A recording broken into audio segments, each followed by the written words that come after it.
Alright, it looks like that I am live. Let's let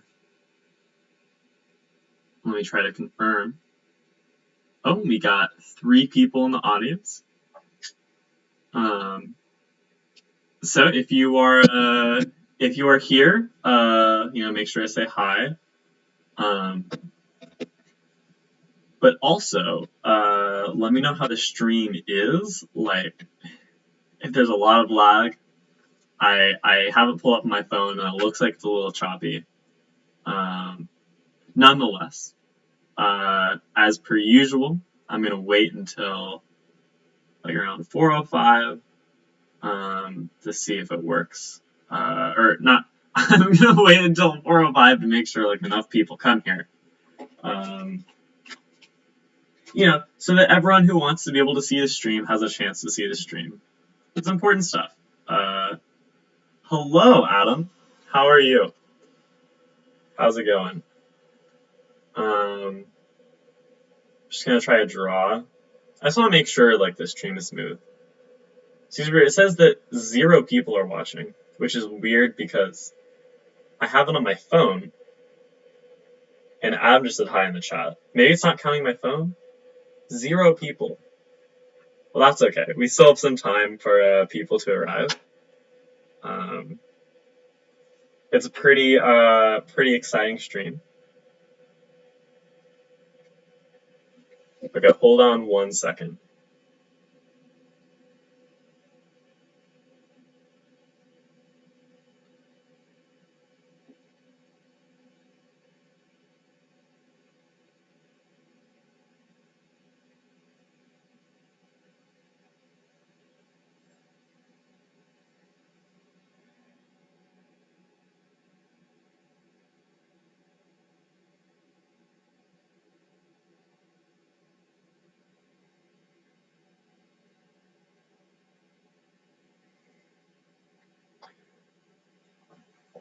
Oh, thanks for asking. Glad to hear you're doing pretty good. I am doing alright myself. It's been kind of a long week, but I'm glad that that it's done. And I've had a huge kind of clearing in the work that I've had to do. Oh, that's funny. I think someone here is watching because I can hear my voice in the other room. That's good. Looks like we have 3 people here. If you're new, welcome. I will be officially beginning the stream in approximately like 2 minutes. I could do some cool like welcome.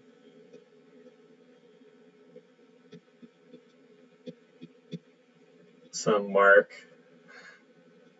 I'm starting the official stream at 5, or not 5, 4:05. Like I said, in 2 minutes. Just to make sure that everyone who wants a chance to come can watch this from the beginning. This is just some cool art. Hello! How's it going? How's it going, Tommy? I see you in the chat. Cool to hear from you.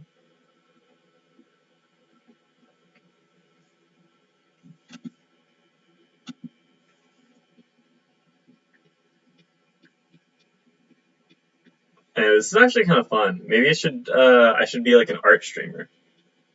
That'd be kind of cool. Anyways, let me know if you guys like the art.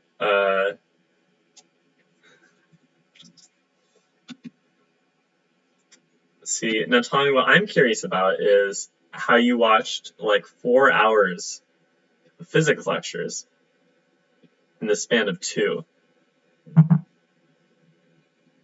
I think that you're like a time traveler, and that you were just going at the speed of light, or faster than the speed of light. Wait, does that make sense? I don't know. This isn't a physics channel. This is a math channel. Although I'd be happy to embark into the world of physics. Okay, it looks like it's time to start. There are 4 people here. So if you just got here, welcome to the stream. My name is Mark. This is my channel. Oh my goodness, the math part is you can't see it. Let me move myself up here. It's Mark does math. Because anyways, my name is Mark. This is my channel, Mark Does Math, where I do math and math-related streams. I stream every Friday at 4 p.m. Pacific. So if you like what I have to do here, please make sure to come back at this time next week. So without further ado, let me move this back to the bottom because I like this as a location.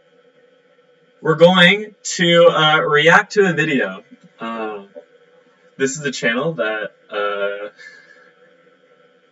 that I think is pretty funny. It's pretty cool. And hopefully I think I figured out how to get like the computer audio to work. We're gonna see. It's gonna be a time. That's all I'll say.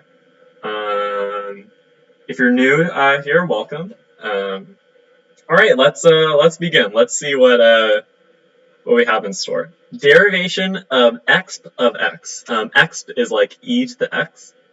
Oh, also I'm gonna be positive. Okay, let's just watch it. Also, let me know if the audio works or doesn't work. If you can hear like the audio, or if you can't hear the audio, let me know. All right, let's begin. Let's do it.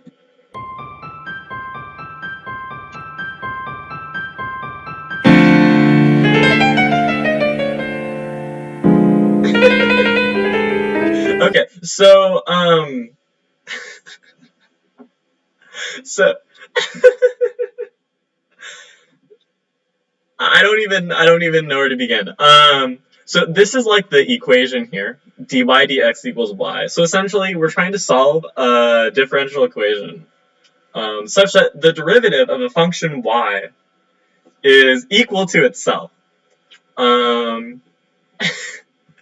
And we have this is supposed to be let's. There's supposed to be like an apostrophe between the t and the s because let's is a contraction for let us. That's why those are red underlined. And the power series we'll see is a specific type of infinite series that has a geometric series was a type of power series, but we'll see the general form of it. Yeah, so let's continue. Okay, so right here we have a power series. So essentially, like the general form of a power series is the sum as n goes from 0 to infinity of an times x to the n. So an is any sequence, right? And x to the n is, right, it starts with x1. So actually, let's go to the board here.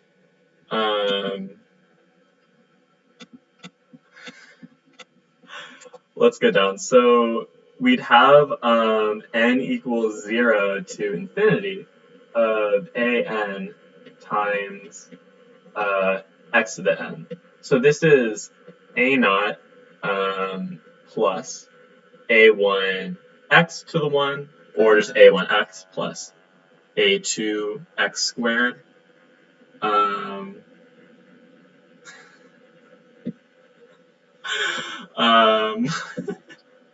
Plus a3x cubed. And so you might be looking, well, what is this a? It's not defined. And yeah, the sequence isn't defined. An is just an arbitrary sequence. So it's a sequence, and it could be any sequence. Where a sequence is just the keys on the piano are integers. I love it. Yeah, and can be any sequence. So basically, what we're trying to do is we're seeing that, because again, if we look back here, what the thing is asking for, the solution to this equation, to this differential equation, it is a function. It's not like a number.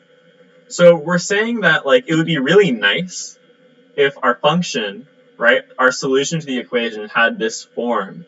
And the reason is it's really useful in analysis because like this type of function is called analytic, and there are a lot of really nice properties, such as it being like infinitely differentiable. Now, there's a lot we could get into. I don't think it necessarily has to be. It has to be analytic, but analytic functions are really nice. So let's keep going.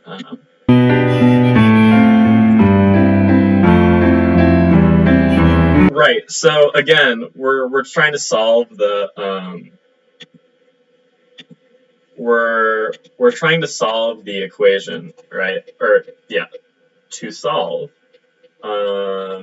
is dy dx is equal to y, right? Where y is like a function of x.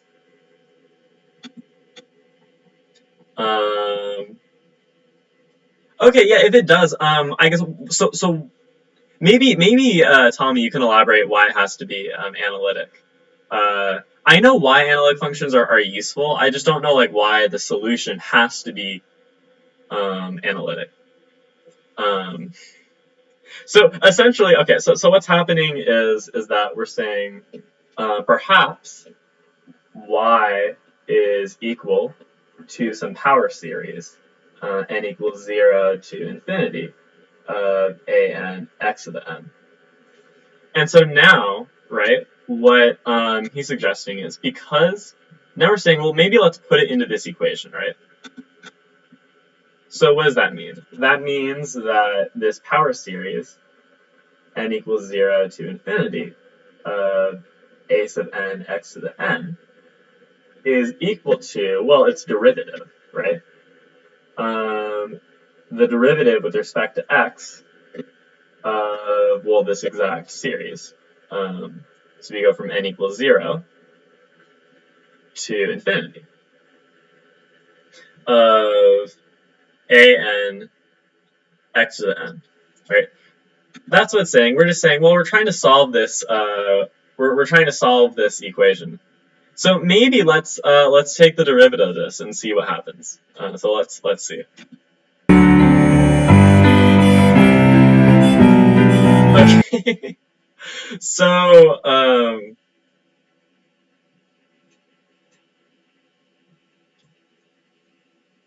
yeah, no, I know. Okay. So yeah, you can read the chat for more information about analytic functions. So yeah, so what's happening here is that we're kind of moving the derivative sign in. So let's basically what he's saying is we can take this function right here and we can kind of move the derivative operator. So we have n goes from 0 to infinity. And then our derivative operator is on the inside. So d dx of our, right, an x to the n. So essentially, this isn't, remember, this isn't always true. But we're just going to assume that in this case, it is. There are certain properties where you can do this. In a finite sum, you can always do this. So yeah, and then the next part is that, well, we use like the power rule, right? Because instead of having to differentiate over an infinite series, right, instead we're doing the derivative inside the infinite series. So now our sum goes n from 0 to infinity. Well, what is this? With respect to x, this is the power rule, right? So we just do n, a to the n, x to the n minus 1, right? And so Tommy's right that these are really nice to do derivatives on because the power rule is like really easy to remember and it's really easy to compute the derivative. And it's why it's usually one of the first derivative rules you will learn in a calculus class, like AB Calculus or Calc 1 at like an American university. I know different math programs in different countries kind of do it in different ways, but usually the power rules, like, they're very simple. It's like an elementary property, if that's kind of the right terminology. Anyways, so now, right, we have a new thing. So yeah, use the addition rule, and then the power rule. I don't know what the addition rule, how that's being used. Maybe someone can enlighten me about that. But nonetheless.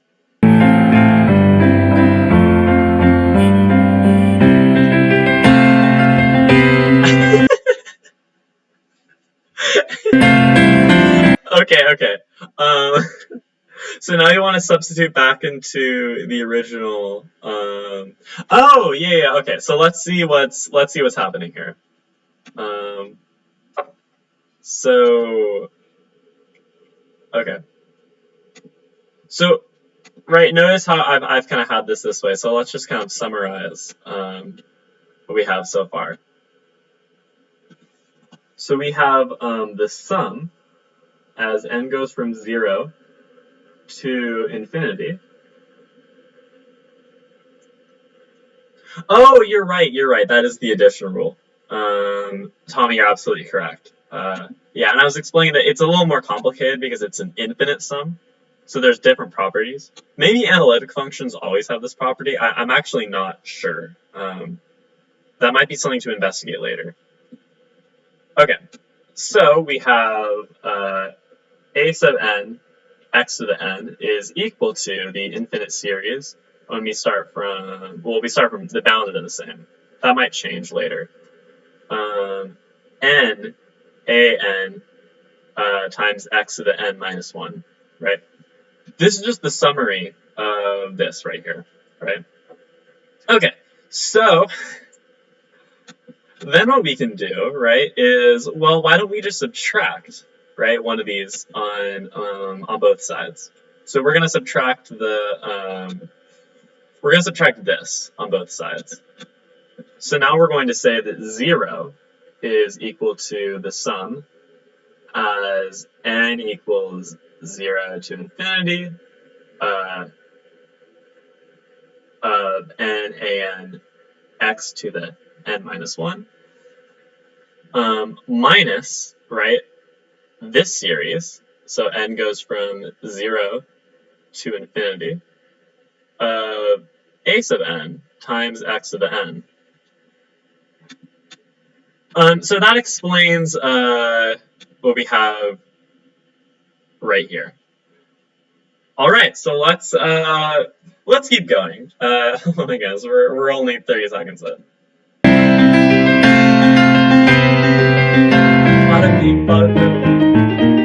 Okay, let's see. Right, since the series has n times something starting at n equals 0, we know that anything times 0 is 0. So, oh, okay.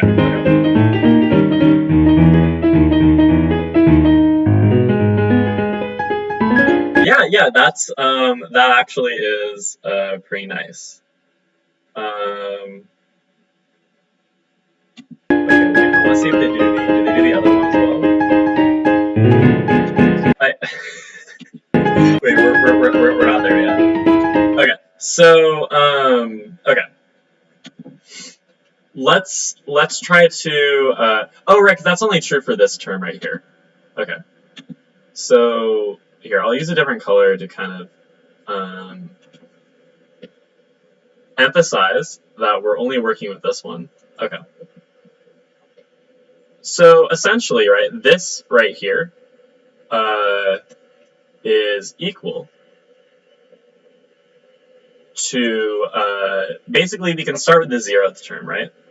So we have 0 times a sub 0, x to the 0 minus 1, plus the sum as n equals 1 to infinity of n a sub n x to the n minus 1. Right? I'm turning this infinite sum, it's still an infinite sum, but I have the 0th term plus the rest of the terms right here.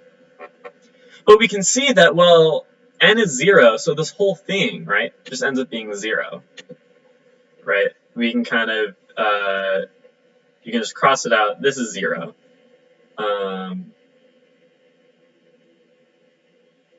So okay, that's what that set is saying. So let's continue. Let's see. Where is this? Okay, please hit me. Okay. Right. So again, this first term has substitute. We can write that down. Right. So we now have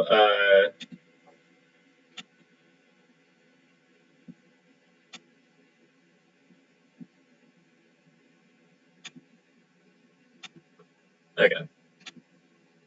So now we have this plus the sum, and remember what the sum we just kind of bring this down. Oh, it actually should be a minus. We have n goes from 0 to infinity of a sub n x to the n. There we go. So yeah, we just have that as a minus, and this is equal to 0. And so what he's saying, I guess I shouldn't assume. What they're saying in the video here is that we have two sums, but we want to get it into one sum. But how? How can we get it into one? Well, we're gonna let's watch.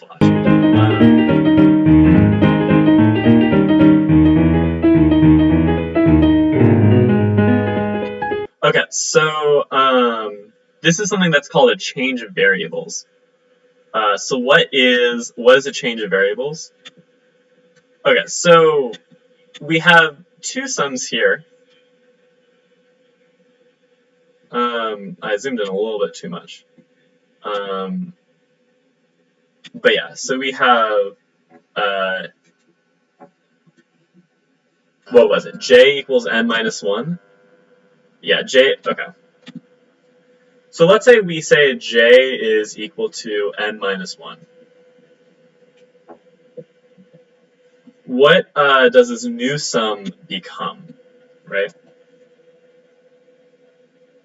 Well, when n equals 1, j equals 0, right? So this is a sum from j equals 0 to infinity, right? Because if n is going to infinity, then j will also go to infinity.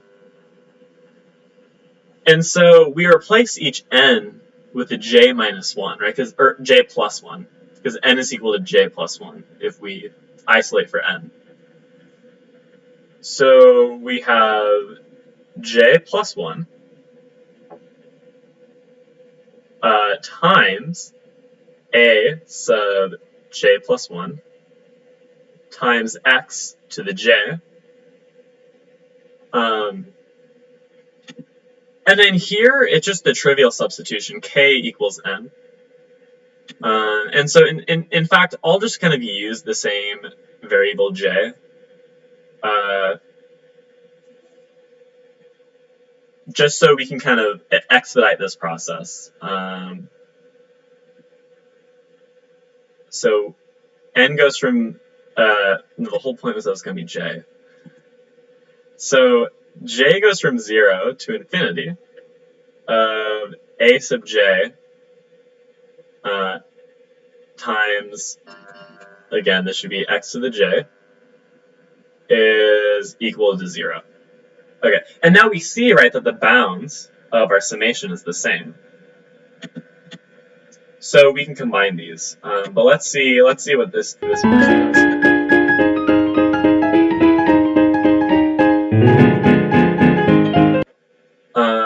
Okay, yeah, that's exactly what they do. So they combine that into the same sum. So we can do that here. And then I just want to go back to n. N is easier to write. The point is that these are all the same sum. So yeah, basically we're combining these.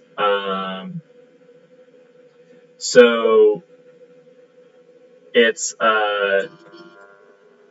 n plus 1 times a to the n plus, or a sub n plus 1 times x to the n minus a sub n x to the n. All right. And is this slightly different than what they have? No, this is exactly what they have. So in fact, with that, we can just continue. Okay, and then yeah, we can factor out the x to the n right here. So yeah, this is equal to the sum as n goes from 0 to infinity of n plus 1 times a sub n plus 1 minus an, and then all this is multiplied by x to the n. And so, yep, that is where the video is right now. Okay, so yeah, let's continue. Okay. Now he's oh, yeah. Okay, so think about this. We want to have a sum of terms that comes to be 0. The thing is, if x to the j is 0, then there's really nothing to solve because you just have the sum of 0.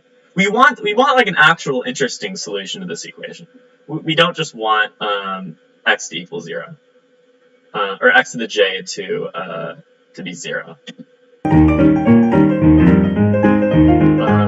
Which means, oh, the sum is 0 if and only if it's the sum. Okay, so basically it's saying that each of these sums is I think each of these sums is going to be positive. So what we have, and maybe we assume that's going to be positive, and so if they're all positive or not negative, then each of these terms has to equal 0, right? So it's basically going to be the sum of zeros such that this is equal to 0, right? Where x to the j can't be 0. So yeah, so now we've turned this summation, right, into an easier equation that we're trying to solve. So yeah.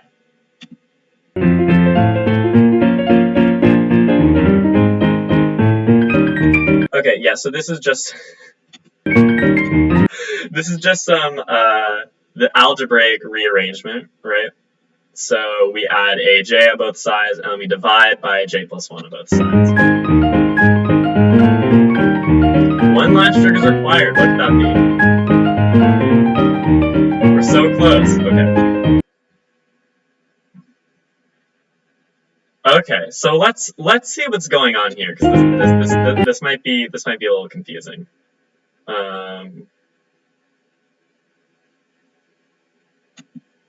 Okay. So we have, and now this is kind of a new idea, so I'll use orange. We have a sub n plus 1 is equal to a sub n over n plus 1. And so this is kind of a recursive arrangement, right? So if you look at a sub n, well, really, that's equal to a sub n minus 1 over n minus 1 plus 1, so n. Right? But remember that we now have n times b, so this n plus 1 in the denominator. And essentially, we do this process again. And so what we see is we essentially are making the index of A lower. A sub n minus 2. So then we put the n minus 1 times n plus 1. But the thing is, right, we can keep doing this, right? And eventually, let's say we were to do this a bunch of different times in a row, we would eventually get back to a sub 0, right? The 0th term is equal to, well, we have n plus 1 times n times all the way down to, well, this plus 1. So times 1. So this is the 0th term in the series plus, well, what's the product of 1 times 2 all the way up to n plus 1? Well, that's just n plus 1 factorial. Okay, so then to summarize, right, we have a sub n plus 1 is equal to a sub 0 over n plus 1 factorial. And I realized that we got a little ahead, but I think it's important to explain it. So now we see what's happening here, right? Is we're using kind of this recursive relation to get all the way, like we substitute back in, what are we substituting back in? Let's see. This is it. This is, oh, there we go. There we go. Okay, so what's happening here? What's happening here? We're going back to the beginning. So, okay, remember this relation. So this is a way to relate the n plus 1th term. But what we can do is we can say a sub n is equal to a naught over n plus 1 factorial, right? Or not n plus 1. Over n factorial, right? There's no reason why this isn't true. This is kind of this like function, whatever. Okay, so now, right? Let's remember that we want our solution to be in the form of a power series, right? We're saying that y is equal to the sum as n goes from 0 to infinity of a sub n times x sub n. And so now we make a substitution, right? N goes from 0 to infinity. Well, what's a sub n? A sub n is a naught over n factorial. So a naught over n factorial, right, times x sub n.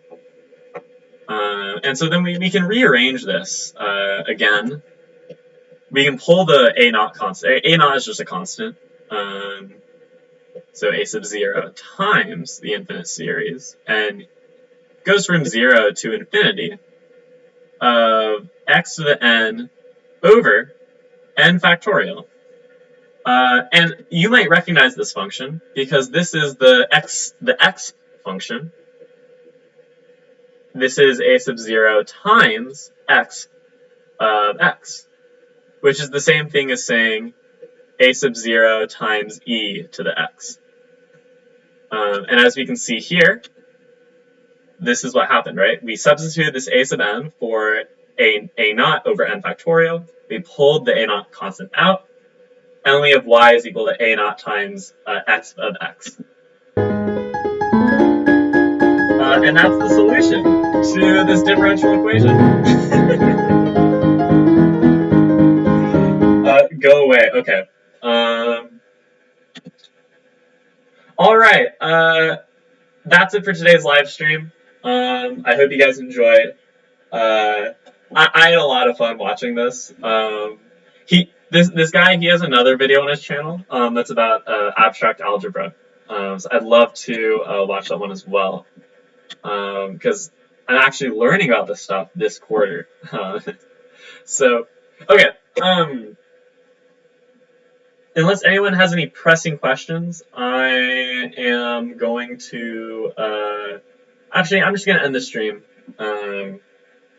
I have other stuff I need to get to, but I hope you enjoyed. Make sure to like and subscribe. Hit that bell. I have my Discord in the description. And yeah, I'll be back next Friday at 4 p.m. Pacific. Let's have a great one, everybody.